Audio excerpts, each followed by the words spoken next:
आपने मुसलमानों को टिकट नहीं दिया, मुसलमानों को टिकट बेचा, मुसलमानों ने आपसे टिकट खरीदा।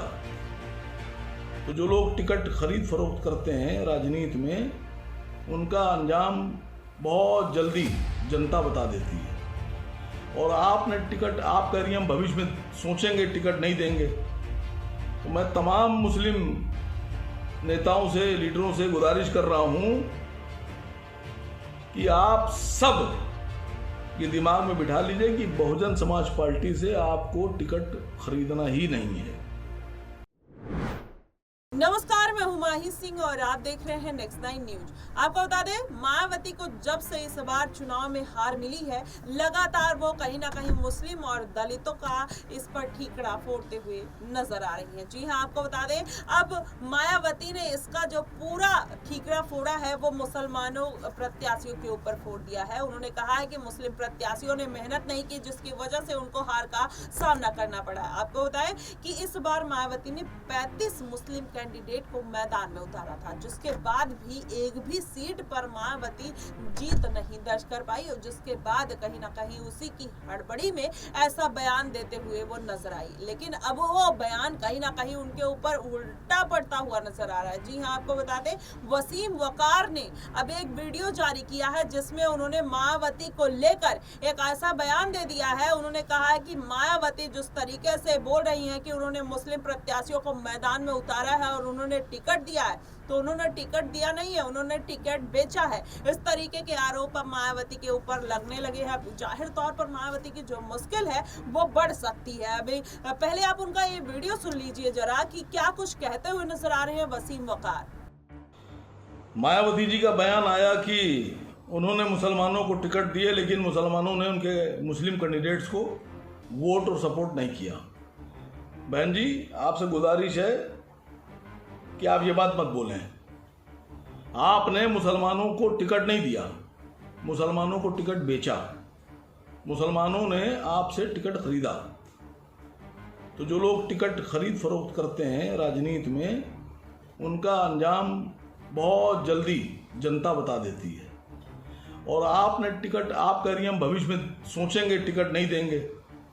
तो मैं तमाम मुस्लिम नेताओं से, लीडरों से गुजारिश कर रहा हूं कि आप सब ये दिमाग में बिठा लीजिए कि बहुजन समाज पार्टी से आपको टिकट खरीदना ही नहीं है। आप क्या टिकट नहीं दीजिएगा? मैं तो खुद मुसलमानों से कह रहा हूं कि होश की दवा कीजिए। क्यों खरीदते हैं टिकट? आप बिल्कुल मत खरीदिए, एक भी टिकट मत खरीदिए। और ये एहसान आपने नहीं किया है, आपने किसी मुसलमान पर एहसान नहीं किया है कि टिकट दिया। आपने टिकट बेचा, और मुसलमान इस बात को जानता है कि नेता में और दुकानदार में फ़र्क क्या होता है। इसलिए गुजारिश आपसे भी है कि आप एहसान मत जताइए, और मुस्लिम नेताओं से भी है कि आप इनसे टिकट, बीएसपी से टिकट आगे भविष्य में मत खरीदिए। तो देखा आपने किस तरीके से वसीम वकार उनके ऊपर निशाना साधते हैं, और जिसके बाद वो साफ तौर पर इस बात की जानकारी देते हैं कि मायावती ने इस बार टिकट बेचा है, उन्होंने किसी भी तरीके का टिकट दिया नहीं है। लेकिन क्या वाकई में अगर इस तरीके की बात निकल कर आती है तो मायावती की पार्टी का जो वर्चस्व है वो खतरे में पड़ सकता है? ये बड़ा सवाल खड़ा होता है। वहीं चंद्रशेखर आजाद इस तरीके से दलितों के मसीहा के रूप में निकल कर आते हैं और मुसलमानों के लिए लगातार आवाज उठाते हैं, तो क्या मायावती का बयान ये चंद्रशेखर आजाद को रास आएगा, या फिर वो मायावती को घेरते हुए नजर आएंगे? ये भी बड़ा सवाल खड़ा होता है। लेकिन मायावती ने जिस तरीके से ये बात कह दी है, अब कहीं ना कहीं सियासी हलचल इस बात से बढ़ती हुई नजर आ रही है कि मुस्लिम कैंडिडेट को टिकट देने के बाद इस तरीके की बयानबाजी करना कहीं ना कहीं मायावती के लिए आने वाले दिनों में भारी पड़ सकता है। लेकिन अगर ये पूरा समीकरण देखा जाए तो चंद्रशेखर आजाद इसमें अहम भूमिका निभाते हुए नजर आ रहे हैं। और चंद्रशेखर आजाद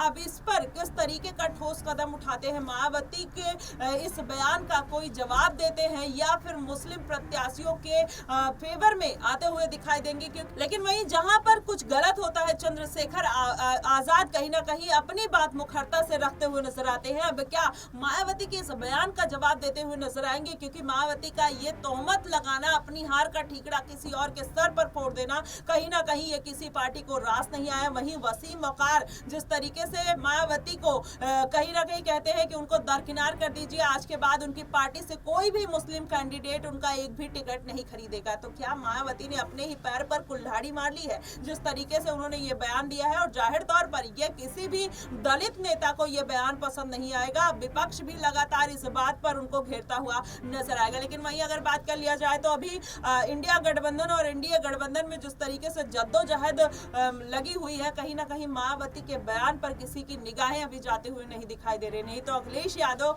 इस बात को कहीं ना कहीं मायावती के ऊपर डालते हुए जरूर नजर आते। कुछ दिन पहले अखिलेश यादव ने पहले ही कह दिया था कि मायावती कितनी भी जद्दोजहद कर ले, चाहे अपने भतीजे आकाश आनंद को पार्टी से ही क्यों ना निकाल दे, लेकिन उनको इस बार के लोकसभा चुनाव में एक भी सीटें नहीं मिलने वाली है। और कहीं ना कहीं अखिलेश यादव का ये जो बात था अब मायावती के ऊपर सटीक बैठता हुआ नजर आ रहा है। और उसके बाद ये बयान देना कहीं ना कहीं मायावती के गले की पास भी बनता हुआ दिखाई दे रहा है। वैसे में चंद्रशेखर आजाद की क्या प्रतिक्रिया होगी इस बात पर, ये देखना बेहद दिलचस्प होगा। और आपको क्या लगता है कि चंद्रशेखर आजाद इस पर कोई प्रतिक्रिया अपनी देंगे या नहीं, आप हमें कमेंट बॉक्स में जरूर बताइएगा। फिलहाल के लिए बस इतना ही।